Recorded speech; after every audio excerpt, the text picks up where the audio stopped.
আসসালামু আলাইকুম। আজ প্রায় ৫ দিন পর আপনাদের সামনে উপস্থিত হলাম আমার ছোট্ট একটা নতুন ভিডিও নিয়ে।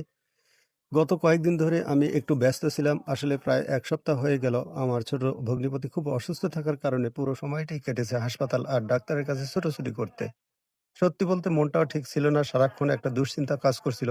তবুও মনে, মনে ভাবতাম যত তাড়াতাড়ি সম্ভব আবার ফিরে আসবো আপনাদের জন্য কিছু নতুন ভিডিও নিয়ে। আজ অবশেষে একটু সময় পেলাম, তাই ভাবলাম আমার প্রিয় জায়গা মুরগির শেডে একটু ঢোঁ মেরে আসি।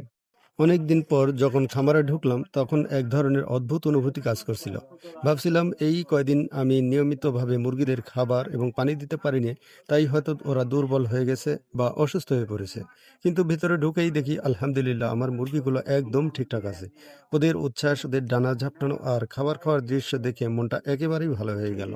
বিশেষ করে আমার দেশি মোরগগুলো কি অপূর্ব সুন্দর কালার এসেছে দেখতে পাচ্ছেন। একেবারে পালকগুলো যেন রোদে আলোয় ঝলমল করছে বা চকচক করছে। এই দৃশ্যটা সত্যিই আমার মন ভালো করে দিয়েছে। অনেকেই হয়তো ভাবছেন আমার মুরগিগুলো এত সুন্দর আর সুস্থ কেন?